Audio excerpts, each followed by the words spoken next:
Bienvenidos una vez más a Héroes de nuestro tiempo. Hoy una segunda parte de un país del cual ya habíamos hablado anteriormente, Egipto.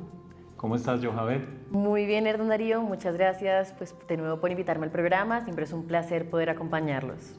Muy bien, y vamos a escuchar Oh Señor, escucha mi oración, canción interpretada en árabe por el grupo juvenil Equipo de Alabanza de Egipto.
Continuando con esta serie de programas en los que, basados en la extensa investigación del Informe de Libertad Religiosa 2021, hacemos un análisis regional, continente por continente, y destacamos aquellos lugares en los que el derecho a la libertad religiosa es de los más vulnerados. Como les anunciaba anteriormente, en el episodio de hoy continuaremos hablando de Egipto, Johabet. Así es, anteriormente hablamos de la historia de Egipto, ahora continuaremos con el contexto del país. Entonces, en cuanto a la forma de gobierno, aunque el poder está organizado bajo un sistema multipartidista, el presidente ha sido elegido en elecciones con un solo candidato durante más de 50 años. Egipto también celebra elecciones parlamentarias multipartidistas periódicamente. En febrero de 2005, el presidente Hosni Mubarak anunció la reforma de la ley para la elección presidencial, de manera que en las elecciones de 2010 había varios candidatos, por primera vez desde 1952. Y se limita el mandato a 7 años con solo 2 legislaturas. En 2007 se celebró un referéndum en el que se aprobó aumentar los poderes presidenciales. En las elecciones del 28 de noviembre de 2010, Hosni Mubarak volvió a arrasar en la primera vuelta electoral, dejando fuera a los Hermanos Musulmanes, principal grupo de oposición islamista. Sin embargo, parece evidente que hubo numerosas irregularidades en la votación. Así lo denunciaron diversos medios de prensa y entes internacionales. En junio de 2012 hubo elecciones presidenciales por primera vez desde la deposición de Mubarak. Resultó elegido el candidato por los Hermanos Musulmanes, Mohamed Morsi, el 24 de junio de 2012. Luego asumió el cargo el 30 de junio de 2012. Con motivo de las elecciones presidenciales de Egipto en 2014 y dado el gran apoyo popular con el que contaba, Abdel Fattah al-Sisi dimitió de todos sus cargos militares y se presentó como candidato. La Comisión Electoral Egipcia anunció en abril que al-Sisi logró registrar 188.000 firmas válidas para su participación, siendo solamente 25.000 necesarias. Su único rival que superó el mínimo fue el izquierdista Hamdin Sabahi, líder del Partido Corriente Popular, logrando 31.000 avales. Así, tras el segundo golpe de Estado llevado a cabo bajo petición del pueblo, y aunque el presidente Abdel Fattah al-Sisi, como ministro de Defensa entonces, rehusaba presentarse a las elecciones presidenciales, finalmente accedió a hacerlo tras la constante exigencia del pueblo para que se presentara. Él es el actual presidente del país desde el 8 de junio de 2014, siendo así el 9º presidente desde la declaración de la República en el país el 18 de junio de 1953. En relación con su economía, Egipto es predominantemente un país agrícola y uno de los cultivos de mayor importancia es el algodón.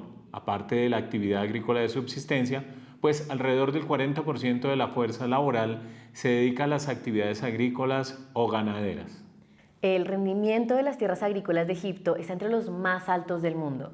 Egipto es uno de los principales productores mundiales de lo que son productos básicos como el algodón, también la producción anual de fibra de algodón, que es más o menos de unas 300.000 toneladas métricas a inicios de los 90.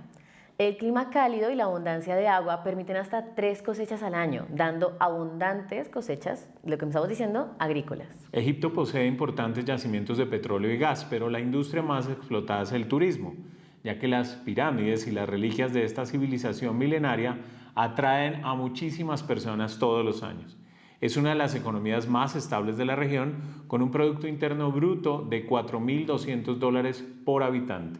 Durante los últimos 40 años, el gobierno egipcio ha adoptado estrategias que van de una economía de orden soviético a una economía de mercado, con variaciones entre ambas, predominando por último las tendencias socialistas moderadas, intentando hacer prosperar el país. Hay un sector público fuerte cuya ineficacia intenta combatir el gobierno. Actualmente, el régimen de Abdel Fattah al-Sisi se orienta hacia una política de austeridad que consiste en particular en reducir las subvenciones a la energía y a la electricidad, imponer el IVA y aumentar el precio de los billetes de metro de El Cairo. Esta forma de fiscalidad regresiva supone una carga más pesada para las clases trabajadoras y medias que antes. Por el contrario, se ha reducido el impuesto sobre la renta de las empresas. En noviembre del año 2018 se adoptó un nuevo plan de austeridad que dio lugar en particular a la congelación de los salarios de los funcionarios públicos. El número de beneficiarios de las subvenciones alimentarias ha disminuido en 3 millones como resultado de estas reformas. La deuda alcanzó un nivel récord en junio de 2018 a 92.000 millones de dólares, lo que representa un aumento del 17% en un solo año. Esta es en particular consecuencia de la carga del presupuesto militar. Por otra parte, la inversión en educación, salud e infraestructura es insuficiente. Alrededor del 60% de la población egipcia vive en la pobreza o en la precariedad, según un informe publicado por el Banco Mundial en abril de 2019. Las condiciones generales de vida tienden a deteriorarse. La pobreza ha aumentado más de un 11% en las ciudades más grandes del país. La mitad más pobre de la población solo se beneficia del 17 al 18% del PIB, del Producto Interno Bruto.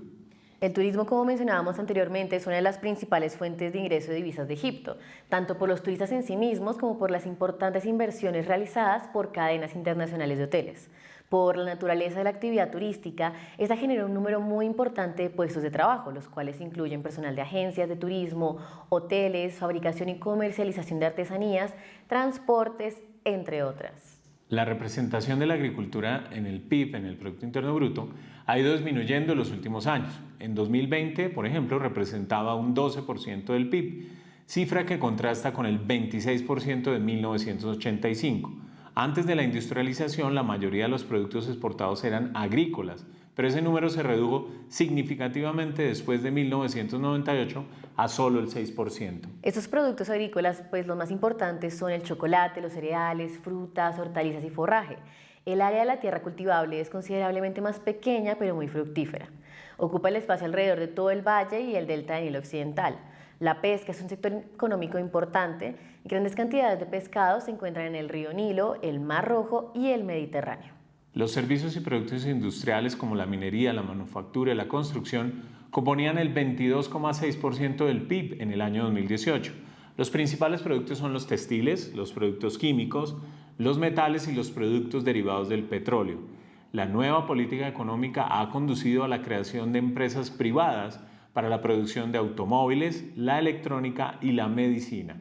La mayoría de estas fábricas se concentran alrededor del centro de las dos mayores urbes, El Cairo y Alejandría, y en la zona industrial a lo largo del Canal del Suez. Hablando de eso, el Canal de Suez es un canal artificial a nivel del mar, considerado el centro de transporte marítimo más importante en Oriente Medio, que conecta el mar Mediterráneo con el Mar Rojo.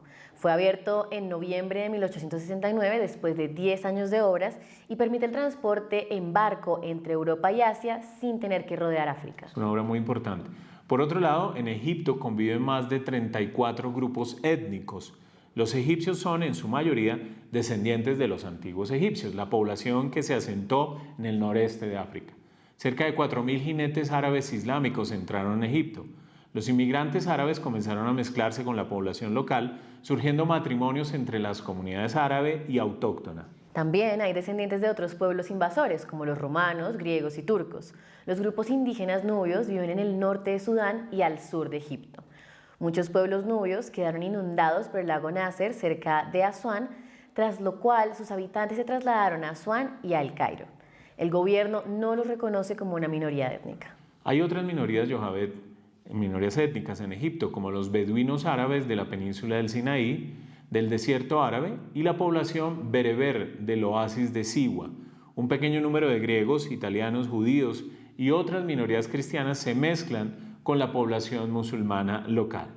En relación a los idiomas, si bien Egipto tuvo sus propias lenguas que evolucionaron durante los periodos de egipcio antiguo y egipcio antiguo clásico y posteriormente el copto, estas tres lenguas fueron reemplazadas en este último periodo por su actual idioma oficial, el árabe egipcio, idioma que se ha mantenido como oficial desde la Edad Media, moderna y contemporánea. La versión egipcia de la lengua árabe, el Masri, es dominante en el mundo árabe, gracias a la excepcional importancia que Egipto tiene en los medios de comunicación y la educación en este idioma. El árabe egipcio ha adoptado elementos de la lengua egipcia desde tiempos preislámicos, así como del turco, el francés y el inglés. En la región Nubia se habla el idioma nubio antiguo. La lengua bereber se utiliza en varios asentamientos en los oasis del desierto occidental.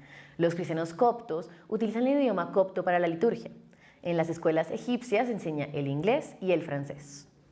Antes de pasar a los incidentes y la evolución de la libertad religiosa, es valioso mencionar que la religión oficial en Egipto es el islamismo suní, al que pertenece el 90% de la población.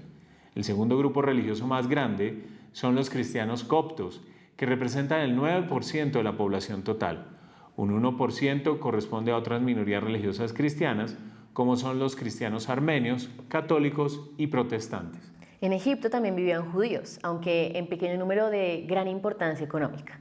Estos abandonaron Egipto después de 1956, cuando las Fuerzas Armadas de Israel, Francia y Gran Bretaña atacaron el país. A principios de los años 80 perteneció a los soldados de los grupos islámicos y de la Yihad Islámica. En 1992 comenzó una campaña de violencia armada centrada en el Cairo y el Alto Egipto, cuyo objetivo era establecer un gobierno basado en la estricta ley islámica. Las víctimas de la violencia fueron principalmente fieles de la iglesia copta, funcionarios gubernamentales y turistas. Una organización de derechos humanos determinó que el gobierno egipcio ejerció discriminación contra la iglesia copta. Las leyes relativas a la construcción de iglesias y la práctica abierta de la religión han disminuido recientemente, pero el trabajo de construcción importante en las iglesias aún requiere permiso del gobierno.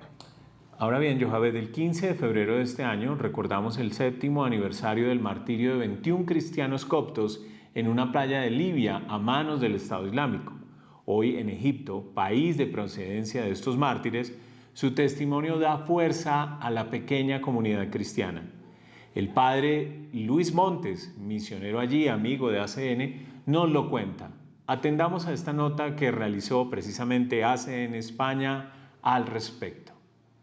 Vamos a ponerles unas imágenes que seguro que les van a recordar momentos muy difíciles, aquellas imágenes en las que los 21 coptos estaban arrodillados en la costa de Libia, orando y murieron ante las cámaras de todo el mundo. Se cumplen exactamente ahora, este 15 de febrero, 7 años de este gran asesinato que el Daesh lo grabó en las cámaras. Fueron mundialmente conocidos y pretendían pues meter el pavor y el terror a todos los cristianos en estos países donde empieza a ser cada vez más difícil la parte de Libia.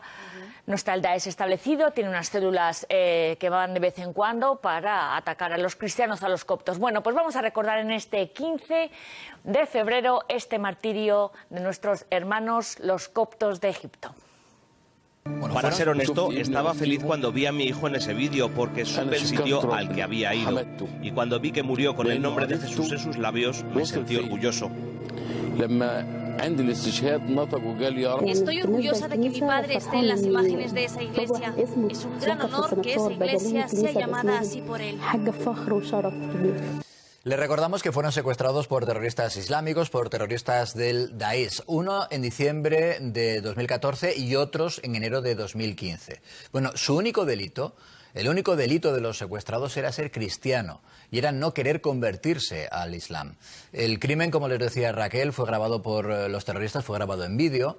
Y cuando la cámara enfoca a Gaber Munir, que es uno de los jóvenes que están arrodillados, se puede leer en sus labios el susurro de unas palabras, el susurro de Ya Rabbi Yesu. Ya Rabbi Yesu quiere decir oh mi Señor Jesús. El Papa Francisco les ha recordado en numerosas ocasiones. Vamos a recordarlo. Era el 15 de febrero de 2015 en Libia cuando estas imágenes llenaron de terror y conmoción al mundo entero. El Papa dice llevar esta fecha en su corazón y destacó el ejemplo y la firmeza en la fe de los 21 mártires ortodoxos coptos.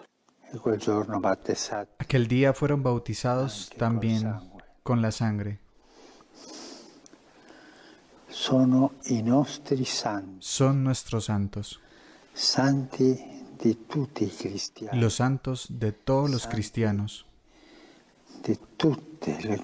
Los santos de todas las denominaciones y tradiciones cristianas. Son los que han blanqueado sus vidas en la sangre del Cordero. Son aquellos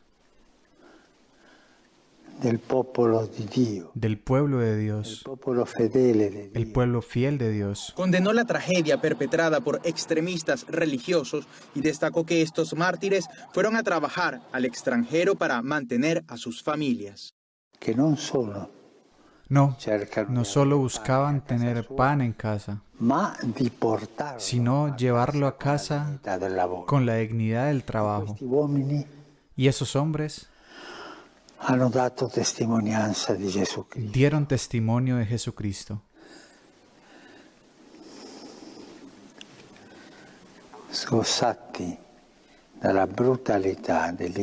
Degollados por la brutalidad del ISIS.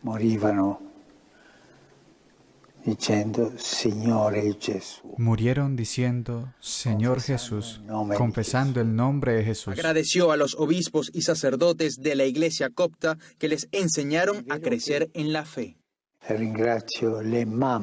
Y doy gracias a las madres de esta gente, de estos 21 hombres que los amamantaron en la fe. Son las madres del pueblo santo de Dios. Que transmiten la fe en dialecto. Un dialecto que va más allá de las lenguas, el dialecto de la pertenencia. Pues tras su asesinato, la Iglesia copta publicó tan solo 20 nombres en la lista de los mártires. Y es que el decapitado número 21 no era copto ni cristiano. Su nombre era Matthew Ayariga, creo que lo he dicho bien, y era natural de Ghana. Fue reconocido además por un amigo en esas imágenes que veíamos. Él solo vivía en Libia y trabajaba con ese grupo de cristianos coptos cuando les secuestraron. Y ahí lo tienen, dando la vida por el mismo Dios de todos sus compañeros. Es más, cuando los terroristas le preguntaron si rechazaba a Jesús, y aunque sabía que iba a ser asesinado, él dijo sin ambajes, su Dios es mi Dios. Claro, es que cuando vimos las imágenes del Daesh vimos que todos eran de Egipto, todos eran blancos y vimos a un hombre de piel negra y dijimos, este no puede ser natural de Egipto, este tenía que ser un africano de Ghana, obviamente musulmán. Le intentaron persuadir de que se fuera, de que él era musulmán y él dijo, vivía con ellos, yo he trabajado con ellos, ¿qué amistad tendrían? ¿Cómo le tratarían los coptos a Matthew para que continuara y decidiera morir por Jesús? Exactamente igual que sus 20 amigos cristianos coptos. Una historia preciosa como la de las viudas, que agradecían al Daesh, que lo hemos contado así de pasada, que agradecía al Daesh que se hubiera grabado para ver cómo en sus labios decían en su última palabra, oh mi Señor Jesús. Es una historia preciosa de estos mártires del siglo XXI, de carne y hueso, con nombres y apellidos contemporáneos a nosotros, que están dando hoy su vida por Jesús. Son testimonios que realmente ponen los pelos de punta, los pelos de punta, porque son verdaderos testimonios de entrega. La fe real, ¿eh? Esto no, uno no muere y ni anda en la vida así por una idea, ¿no? Bueno, vamos a conocer algo más de cómo se está recordando este 15 de marzo, 7º aniversario de la muerte de estos 21 coptos, porque vamos a conectar con Egipto directamente con el padre Luis Montes del Instituto del Verbo Encarnado, que está allí ahora destinado, y le vamos a preguntar al padre Luis Montes por cómo está celebrando la Iglesia copta este martirio, esta memoria de estos 21 coptos. Sí, la Iglesia copta, por supuesto que esto lo festeja muy convenientemente. Cuando sucedió, fue un golpe muy duro. O sea, no sé si algunos de ustedes han visto el video, yo lo vi, fue algo terrible, ¿no? Por más que estaba escenificado, sin embargo, se veía claramente cómo los degollaban. Y el pueblo de Egipto esto lo recibió como si fuera un honor. Es notable porque cuando muchas veces a los cristianos se los busca intimidar o asustar o insultar, y eso mismo termina siendo motivo de gloria. Así lo entendió el pueblo egipcio, y por lo tanto hubo mucha unidad, incluso en este caso en Egipto, con los mismos musulmanes que apoyaron a los cristianos, y es así que entonces para conmemorar esto se realizan todos los años las fiestas apropiadas, se realizan incluso antes semanas de oración. Mucha gente visita el santuario que se creó allí, donde se hizo el santuario, donde había más, en el pueblo donde había más mártires, digamos. Así que es algo que marca a la Iglesia copta y ellos ciertamente lo hacen notar. Claro, lo estamos viendo, unió a cristianos de varias denominaciones y también a los musulmanes. Y eso se pudo ver durante la inauguración de la iglesia que se les dedicó. Una cosa importante respecto a esta iglesia que se construyó es que la pagó el gobierno. El gobierno es musulmán, por supuesto. O sea, Egipto se sintió unido por esto, y por eso es que se decidió que todo el pueblo iba a estar unido a los cristianos en este sufrimiento y en esta gloria. Por supuesto se ha convertido en lugar de peregrinación, y el pueblo egipcio, muy consciente de la importancia del martirio, valora esto de un modo realmente muy especial. Padre Luis Montes, desde su perspectiva, ¿qué mensaje nos dejan estos 21 coptos asesinados? Los santos nos están gritando, su sangre nos está gritando de la tierra que la vida es corta y tenemos que ser santos, y que lo único que vale es el cielo. Lo único que vale es la vida eterna, puesto que estamos aquí nosotros en esta tierra para ganarnos el cielo. Por eso, digamos, podríamos seguir y seguir y seguir. Es un testimonio tan fuerte y elocuente, ¿sí?, que a nosotros nos debe mover a escucharlos y a vivir como ellos murieron. No solamente ellos, sino sus familias, Padre Luis Montes, porque hemos oído a sus hijos, a sus viudas, que perdonaban. Desde luego, esto significa un orgullo para la Iglesia, ¿no? No solamente para ellos, para la Iglesia copta, sino para toda la Iglesia cristiana universal, ¿verdad? Una cosa que impresiona mucho es el tema del perdón. Y no solamente en el mensaje del mártir mismo, que muere perdonando, sino en el mensaje incluso de aquellas personas conocidas y familiares del mártir. Aquí hay una anécdota que es realmente impresionante y que tiene que ser una luz para todos nosotros, y es el comentario de la mamá de 2 de los mártires que murieron ese día en Libia, ¿no? Ella era madre de 2 de ellos, ella vio el video, cómo degollaban a sus hijos, y cuando le preguntaron ¿qué harías si vieses a los asesinos de tus hijos en las calles del pueblo? Ella le dijo, yo los invitaría a mi casa, les haría pasar a mi casa y les convidaría a algo, dice. Porque ellos introdujeron a mis hijos en el reino. Pues con ese testimonio lo vamos a dejar. Muchas gracias por acompañarnos, por traernos un testimonio de perdón tan impactante además de nuestros días. Padre Montes, un saludo, gracias por habernos acompañado. No, por favor, muchas gracias a ustedes Para mí es un gozo participar en estas entrevistas, puesto que hablar de los mártires es siempre un motivo de orgullo para nosotros que estamos sirviendo a pueblos mártires aquí en Medio Oriente y en otros lugares. Y bien, con este testimonio del padre Luis Montes, sacerdote misionero en Egipto, concluimos por hoy esta primera parte de Egipto en Héroes de nuestro tiempo. Muchísimas gracias por su compañía y su sintonía. Los esperamos en una próxima ocasión. No olviden suscribirse a nuestro canal, a nuestros contenidos, darle clic en la campanita para estar atentos a todos los nuevos contenidos que constantemente estamos subiendo. Yohabed, muchas gracias por tu compañía, por la presentación, la investigación y los libretos. Con muchísimo gusto. Los esperamos, Dios los bendiga, la Santísima Virgen los acompañe.